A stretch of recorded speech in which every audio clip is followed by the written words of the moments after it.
Hey, hi everyone, and welcome to another episode of Unlimited Seating.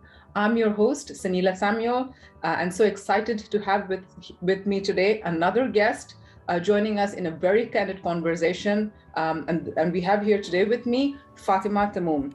Fatima is a director of customer experience at a large conglomerate organization here in the region, and she has a tremendous amount of experience in other semi-government organizations, both in the region and internationally as well.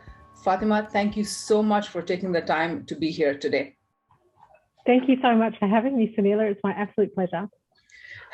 I just want to kick off, Fatima, by wishing you Ramadan Kareem. I know that you're Thank you fasting so and much. it is the holy month. Thank you for making the time. Oh, my pleasure. Absolutely. Fatima, hey, I was really looking forward to chatting with you because I think the one thing that we had a quick chat a few weeks back, and what Yeah. really got me energized is kind of your drive. I really sensed it when we were talking. This like big, yeah, huge personal drive to keep going, getting Yeah. better, growing both career-wise, but then also learning, right? And I see all your LinkedIn posts. There's a lot about the customer experience, and you're really passionate about that whole customer experience. That's kind of your brand. But I think I've always been interested in learning. I love like continuous learning.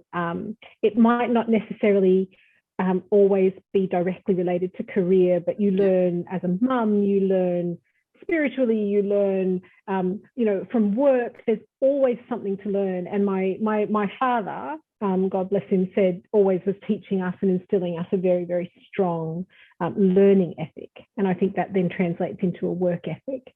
And that is what drives me. okay, interesting. As I was going to delve a bit more into kind of your role models growing up, Fatima. You Yeah. have a very interesting background, right? Personally, and then it's a very mixed international background. So, who were your role Yeah. models growing up? Yeah, I mean, I'm Australian. My father was Egyptian, and my mother is Australian. My father is Egyptian of Saudi descent. My mother is Australian of Irish descent. I was born in New York. I was educated in Japan. So it's just this absolute a real melting pot, to coin a phrase, of cultures and ideologies and thinking. I think I grew up in a very, very close knit family, and I think my family was my role models. I look at my mum and my dad as my first role models, and they were devout to their children and completely focused on the family. And by extension, so were my extended family. So I look at my aunt, who until today is still a role model for me. That's my mother's sister. And even though we weren't that close physically, my father's family, I have my uncle who's now passed, Larhamu, but he was always a great role model for me. So I was never really subscribed into sort of pop stars or movie stars. I don't get that. I don't understand that obsession that people have. I think they're interesting, and often learning what not to do in life. But yeah, my role models was really family centered. Okay. And how did that get started you off career-wise, Fatima? I think you study, like you said, you study in Japan. Did you also do like a graduation in Japan when I was looking at the university? Yeah, so I went to a private girls' school in sunny Queensland, in Brisbane, and they happened to have a sister exchange program with a school in one of the southern islands of Japan. So I went for 1 year as a high school exchange student through the Lions program. And I went and lived for 1 year in Japan. And that, I think, was a life-changing moment for me. It was, my family was extremely close knit, as I said, and it was kind of the first step away from that nuclear family world, where I was living with other families. So I was still very much family based, and it was very rural Japan. It wasn't like in downtown Tokyo or anything like that. But it was living with Japanese families and going to school every day as a normal person would, but just immersing yourself into this culture. And, you know, I think everybody understands Japanese culture as being extremely respectful and extremely focused on the community, not necessarily on the self. And that had a really strong resonance with me. So that actually shifted a little bit my study plans. I had always, you know, intended to come back to Australia after that year and study international law and go on and become a human rights lawyer. That was kind of my intention. And I went to Japan, and that just dissipated. I could feel it month on month on month, just dissipating. And I decided that I was going to become an interpreter and study the language and become completely fluent in Japanese. And so I came back to Queensland. I went to university.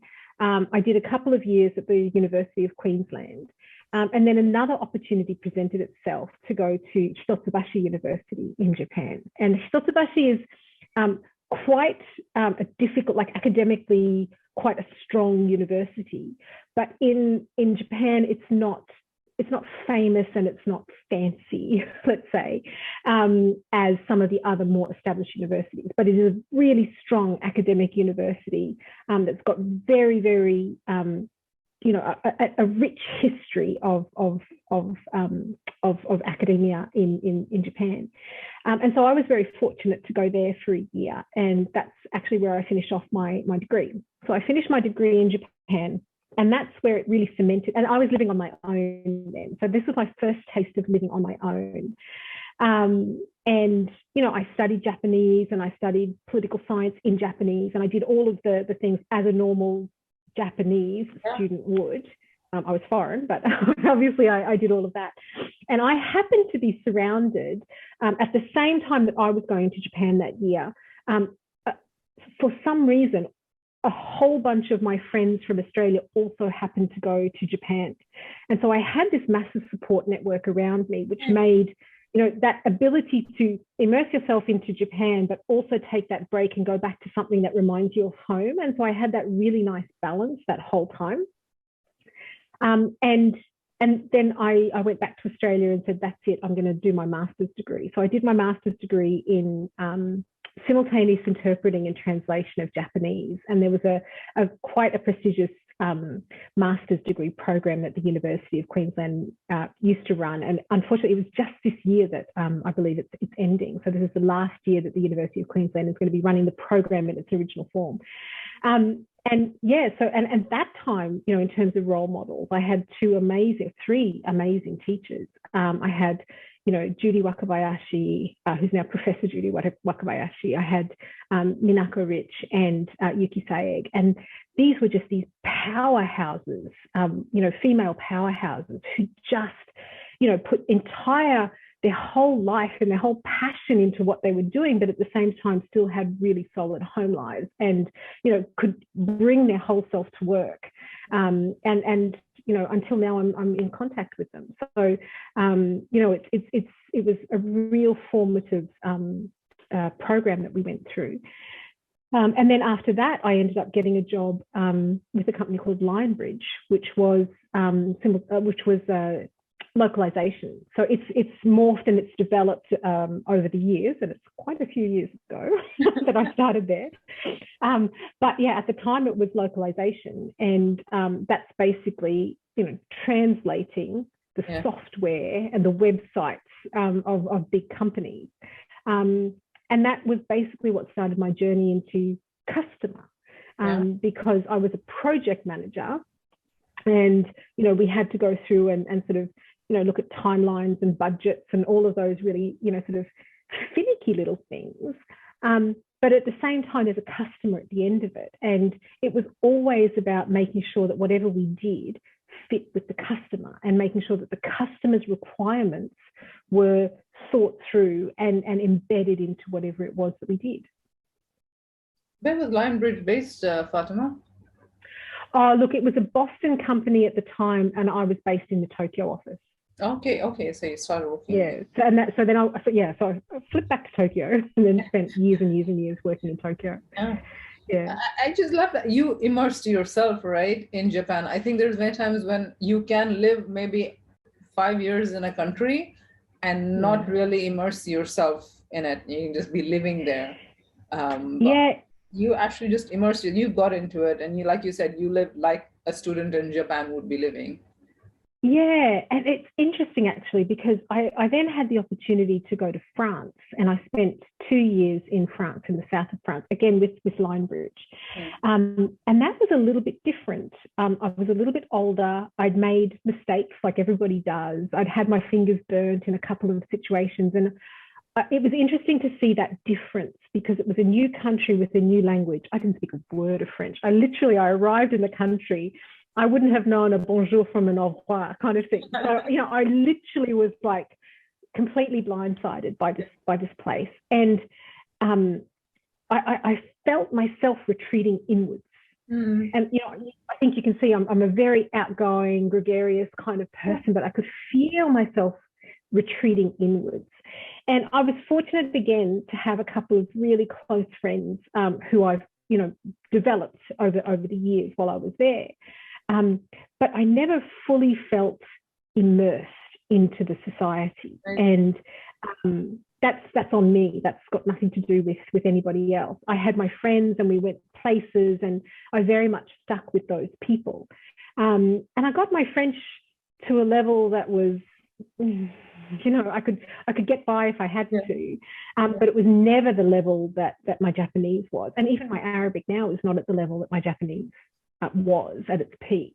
And again, that's on, and these are sort of some of the examples where I say it's on you. You have a duty to bring yourself. You have a duty to immerse yourself. You have that opportunity to absorb and learn and benefit. And life is what you make of it. And, I've had a couple of experiences along the way where I've learned that. Yeah. I think that's the interesting point that you said, and probably you were a student, so you had to learn the language maybe to actually do well, make friends in school. But it does happen that I lived in China with my husband for a couple of years, probably maybe 10 words in Mandarin.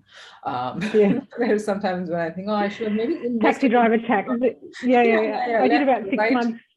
Left, right, go straight, stop here. Receipt, please. That was the extent of my Chinese as well. There are times you feel like you should have maybe invested a bit more time and really made use of that opportunity. Really dug deep when you get the chance. But that's an interesting kind of contrast of your experience in Japan versus France.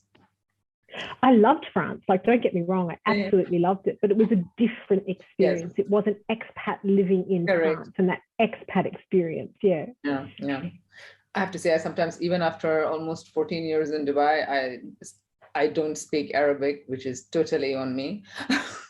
So it's on all of us, right? You still feel that, I am an expat living in Dubai, where it's not 100% immersion. And Dubai actually makes it very easy for us now. It does. Yeah, I agree with that. So, Fatima, you were at Lionbridge, and I believe you kind of transitioned onto other roles from there. And I noticed you were in different sectors, different industry sectors as well, right? You were this kind of translation and company. You worked in automotives. How did you, with your background, right, which was interpreting, which was language oriented, what is your kind of secret sauce for getting into a new industry, learning about it, and then also growing? One thing you learn as an interpreter, what's drilled into you, is to learn quickly. You one of the skills that they actually teach you, that's rigorously trained into you, is how to absorb knowledge. Right, so you're given new, completely different industries every single week. So 1 week you might be talking about veterinary science, another week you might be talking about sumo wrestling, another week you might be talking about environmental issues, another week it might be about law. And so they put you through this process of having to skate over the surface, absorb information, and then know where to deep dive and then come back up again, right? Because not everything has to be at this really deep level. You can get by with surface level information. And so I think for me, I have an ability to quickly sniff out what are the important points, what are the salient points where I need to dig deeper, right? So, and then in my role, in my world of customer experience, at the end of the day, it's all about the customer, and the customer is a human.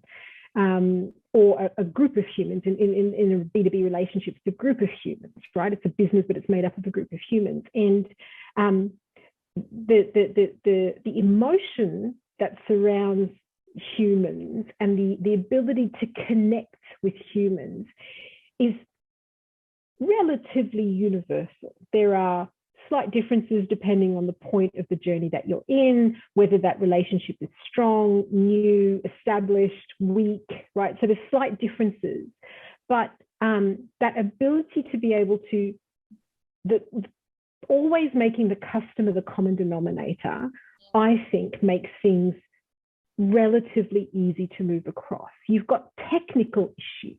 So when you move from, website translation into telco, into automotive, into real estate, the technical processes that surround that are, wildly different. But that doesn't necessarily change the fact that there's a customer at the end of this. And so working through that process, but always keeping the customer at the heart is the way that I like to try and approach these things. Okay, that's interesting. Actually, never. Now that you say it, it makes sense about interpreters, right? You're exposed to so many different topics and different contexts, and I think it's not just a matter of saying whatever the words this person has spoken and interpreting it, but there's also a context, right? I never actually thought of it. So there's a context, and there's like, we learn all sorts of note taking and that kind of stuff, and I still use that form of note taking today. It's not like shorthand. There's the way we take notes is we create symbols for words, because the symbol, the meaning of the word might be the same between two languages, but the way that you express that is different.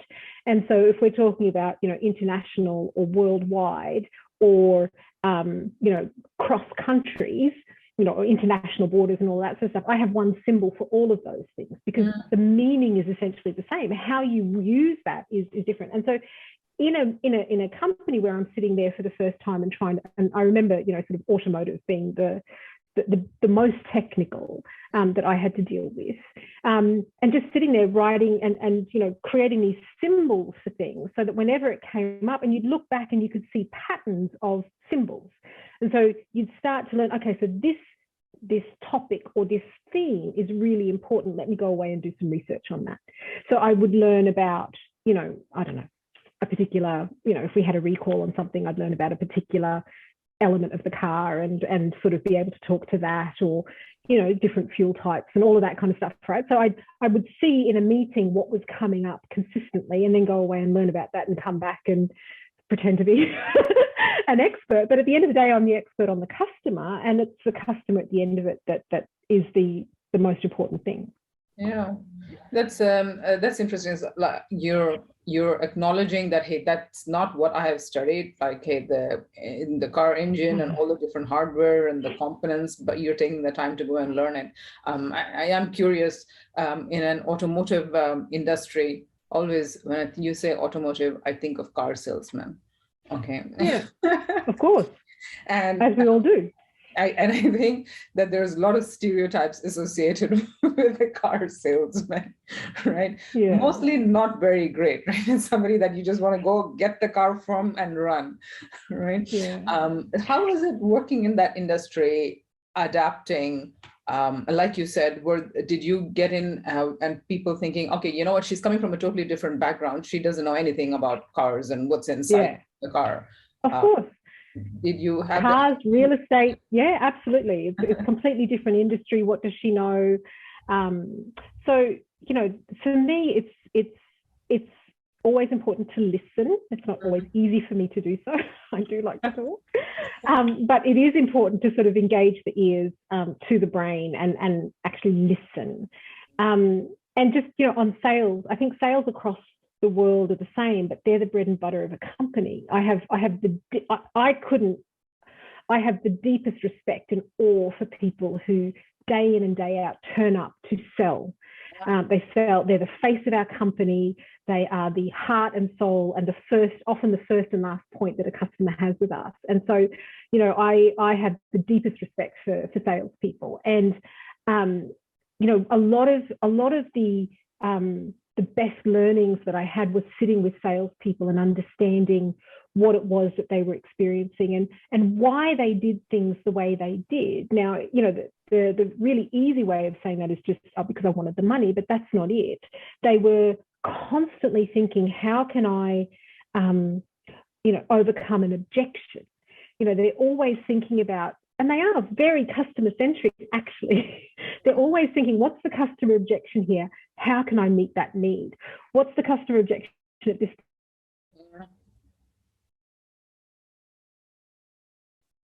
We wanted to, really go in there and build this relationship of trust. And when I wanted to get a framework together for, how we measure this customer experience and this customer satisfaction, interviewing salespeople, and in the automotive world, you've got the people who sell the metal, and you've got the people who then sell the hours for after sales, and both are sales. They're both selling something, right? You're either selling hard metal or you're selling hours of service after sales. And the best learning that you have is from sitting with these people and understanding, what are the objections, what's going wrong, what do we need to fix. And even in real estate, sitting with salespeople and understanding the process that they go through has been eye-opening, and it really does give you to the heart of the company and the heart of the product, and what's working well in the product and what's not working so well in the product, and in any service offerings and all of that sort of stuff. So, in the automotive world, it was really about understanding pain points and then having people co-create solutions for that. And I found, and Toyota does a magnificent job of, building things from the ground up and really working with the frontline team members on establishing the root cause of a problem, and then understanding, okay, so this is your current situation. What would amazing look like? And how do we bridge that gap? And the whole team coming up with these solutions together means that everybody's bought in. And so I had my, I guess, you start your career as an executive, and then you move into sort of middle management and then into senior management. That progression from middle management to senior management happened in the Toyota world for me, in the automotive world. And that real, grassroots knowledge of how to approach a problem, or how to make an improvement, how to continuously improve. I learned in the University of the Toyota world, which was always about going and looking, understanding the problem from the point of view of the customer and the associate, because the associate usually knows best more than the manager, and then co-creating a solution. Going to Gemba. Going to Gemba. Yeah. Yeah, exactly. We hear a lot about this term, and so G has been on a lean journey for the last 2 years. So, of course, as managers, the whole message for us is that, hey, you need to go to Gemba, go and understand what people who are facing the customer every day are facing. And absolutely. So you give an interesting phrase there. Your transition from middle to senior management, or that leadership level in a company, Fatima. So what were your personal learnings? I feel that there is a bit of a mindset shift, right? There is a lot of learning as a middle manager in an organization, but you go to a senior one, to go to that senior level, there is some growth needed. And when you're in that senior level of leadership as well, there is a bit of a mindset shift, right? It's not like what you hear doesn't get you there. What were some of your personal learnings, right, from that transition that helped you make that transition? And when did you think that, hey, I'm ready now, I want to grow and get to the next? I'm not ready yet. I'm not ready. No, I think somebody who says they're ready is not ready, right? Okay. So you're never ready to be a senior manager, because you've always got to learn. You've constantly got to learn. And I think for me, the biggest my personal learning was it's okay not to have all the answers, right? It's okay not to have all of the answers, and it's okay to have team members who are much stronger than you in the area that you're not strong. And, you know, I remember somebody gave me the advice to always hire better than myself. And I think the confidence to be able to do that is maybe when it's, you know, time to maybe, you know, move on to a more senior member, because once you're confident in what you bring, because you don't bring everything to the table, you can't bring everything to the table. I think once you understand that, you know, you really do have to hire better than yourself in, you know, to make that team whole. Your job is now to, you know, kind of as a ship's captain, kind of, you know, navigating this water.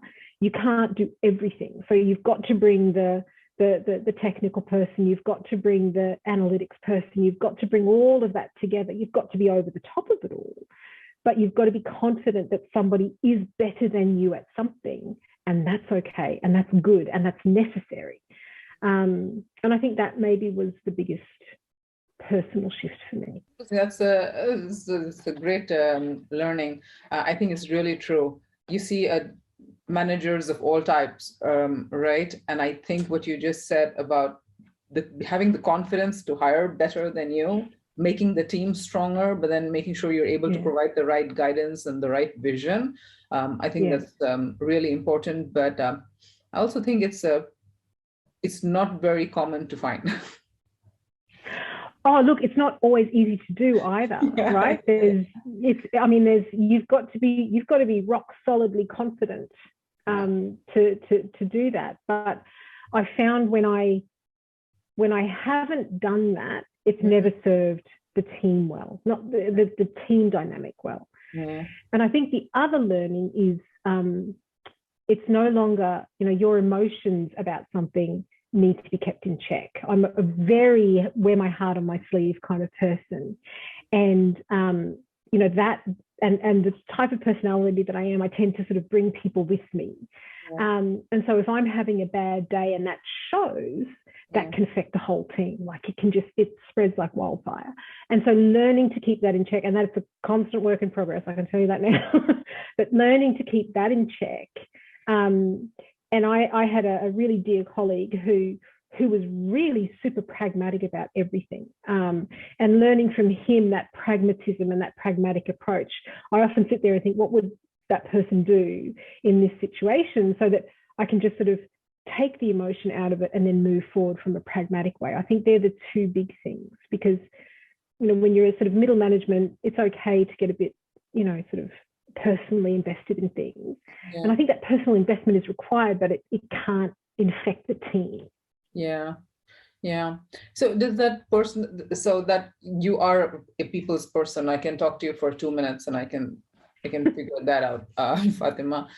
Does that, I'm sure that helps with your leadership of your team, right? Because I think more and more as managers, we are seeing that the old leadership, I won't say leadership, the management style of go and do your thing, come and report back to me, it doesn't work, right? You are working with people, like you said, there's a connect. You need to be more invested, not just in what they bring to work, but in their whole self, right? And we talk a lot about like how do you encourage people to speak their mind? To your point on frontline workers, right? They are the ones who can actually tell you honestly what we need to do and how to get better. How do you build that that atmosphere of freedom within your team? Oh, look, I've had ups and downs and success there. And it can be, it's a double-edged sword. When people are, you know, super honest, it can also be quite confronting. And I, you know, sort of, I think it comes down to being honest yourself.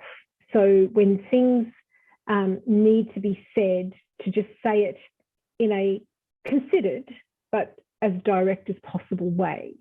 And to, you know, I've always thought that employees are we're not in kindergarten, we're not children.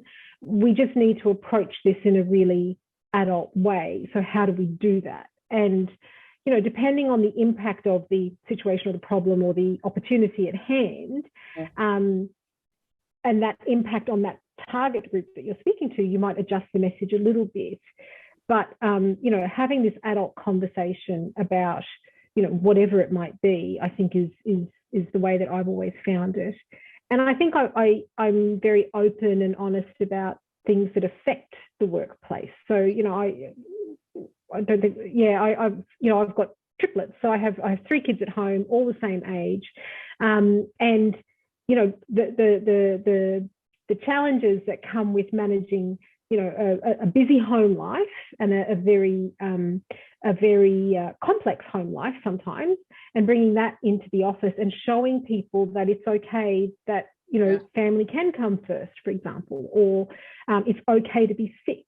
And, I'm sick and I'm staying home because that's the right thing to do. I'm not going to force myself, although it's hard sometimes, I still try to force myself to carry on, but, mandating that people stay home when they're sick or that they have a break and not calling people on their holidays. For me, those kinds of things are really important to build that trust and respecting and giving people that sense of comfort to be people first and then employees. I think that's the key for me. Thanks for sharing. I think those are like kind of, it's really hard to do sometimes, not to not bother somebody on holiday, especially when there's something urgent that only this person has the answer to. Yes.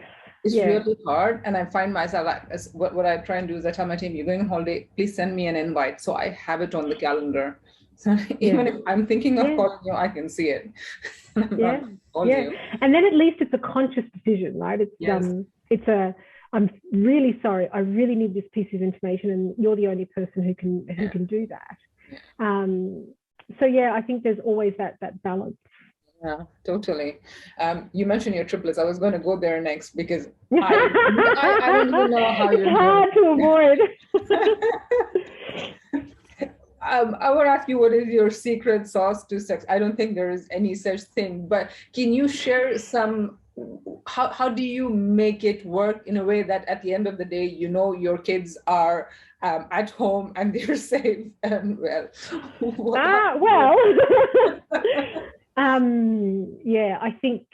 I think in my world, being okay with giving up control is the key. And that's really hard. And if you knew me pre-triplets, giving up control was not something that you associated Fatima with, right?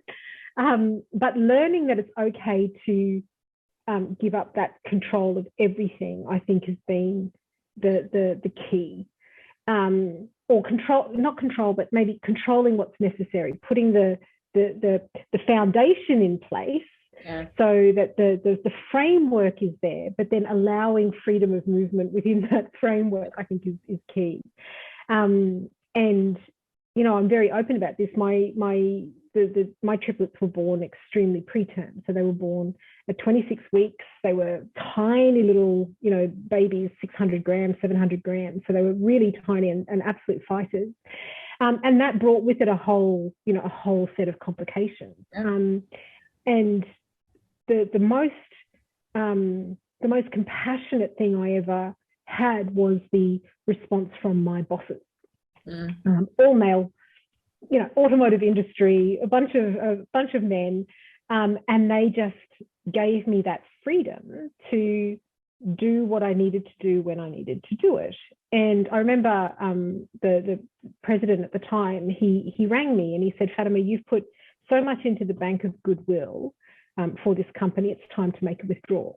So go and do what you need to do.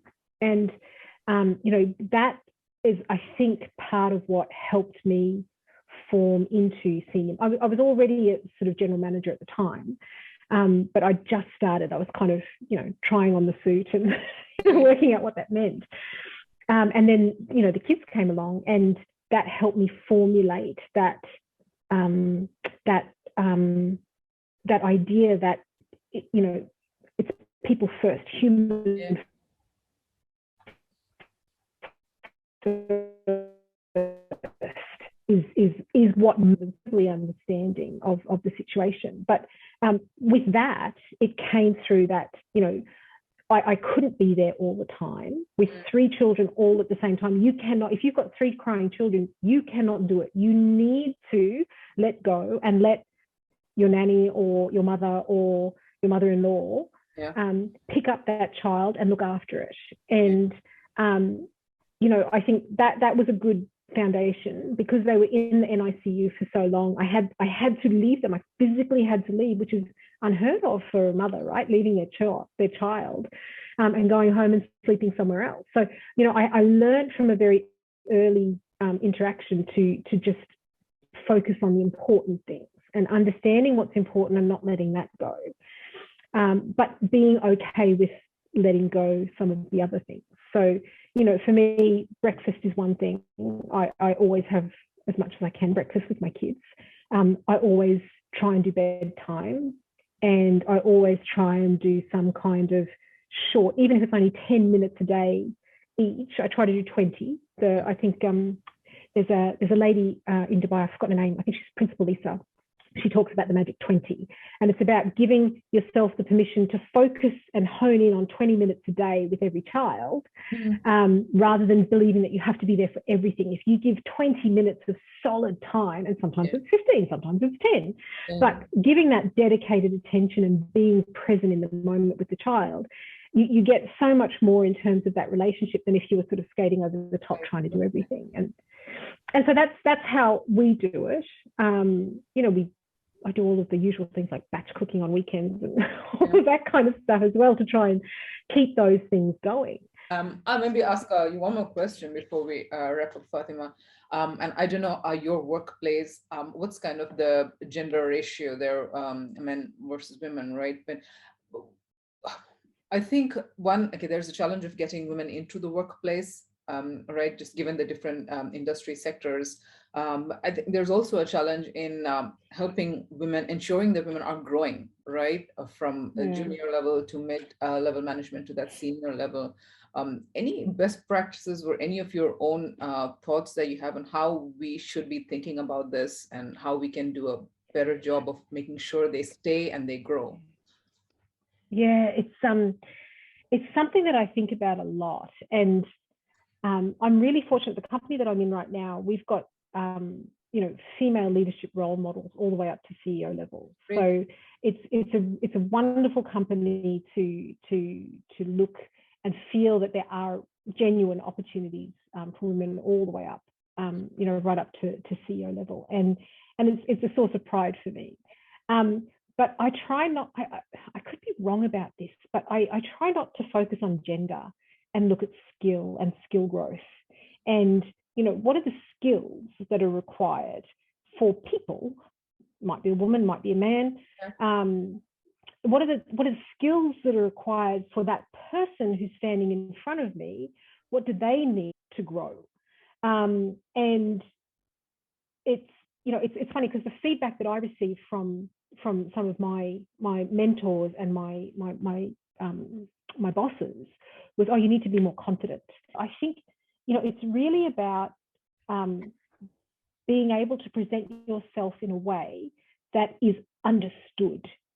And I think the trick there is every person understands something differently, and there's a skill that's required on how to position yourself, and I haven't mastered that yet. Right? I haven't really mastered that skill yet. I'm still a work in progress and still learning, because when you're presenting to a CEO, it's very different than if you're presenting to the colleague here.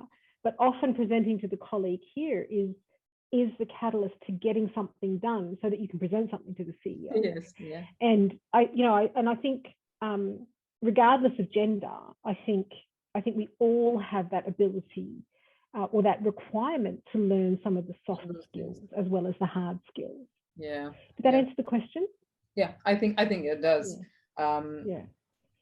I think it totally does. And you make a very good point there, right? And understanding and being self-aware, I think is really important. That's the word I'm looking for. Yeah. You understanding that, hey, I need to change the way I maybe communicate, share something, present myself has to vary. depending on where you are in the organization, who you're talking to. I think that is a big step in itself. Yes. Yeah. I will ask you one more question. I know I told you Yeah, that go ahead. last one, but because I'm talking to you, and the one big sense that I get from my conversation with you is you are very upbeat, right? So what do you do, Fatima, what gets you down? I guess that's one. And during some of the low points, career-wise, how did you keep yourself motivated and going forward? Yeah, so this might get a bit deep.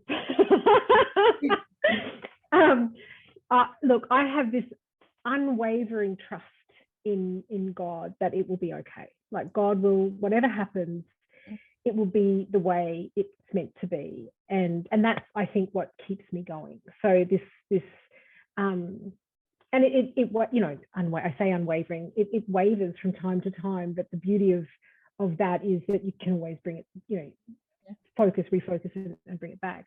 What gets me down are, you know, sort of where I'm not making progress on something, and that sounds very clinical, but it might be a personal situation with my children or relationships or something at work. But where I get, you know, sort of bogged down a little bit is where I'm not making progress and I can't work out why. And you know, some people call it meditation, some people call it prayer, some people call it interest, you know, sort of self-reflection. But for me, it's about being able to take that spirit. For me, it's a spiritual approach, and just sort of offloading my concerns to the higher power, and you know, sort of through that process. And some people do it, as I said, through meditation. Some people do it through self-thought. But for me, it's that process of you know, sort of working through the problem to get the guidance or the direction that I think I need to take. And that's personally how I do it. But I was raised as a very upbeat, you know, in a very loud, you know, always positive family, even when, and we've had great tragedy in our family. My brother had leukemia, my mother had cancer twice. So, you know, we've been through really serious things, but through all of that, it was this unwavering belief that in the end it will be okay, and sort of just keep, you know, going through that. That's a really lovely thought. Thank you. I mean, and thanks for sharing that. I think being a root, and you've mentioned family a lot, especially at the start of our conversation. I think so we have those really solid roots. And I think that's kind of reflected in that positivity and upbeat attitude that clearly shines through when you speak. Fatima, thank you so much for sharing your time and so much of your career and your life story with us. I would have loved to see a snapshot of your triplets. So, hope to meet them at some time. Hope so too. Thanks a lot, Fatima. Thank you so much for having me, Sanila. It's a lovely conversation, and you know, I really enjoyed sharing. Thank you.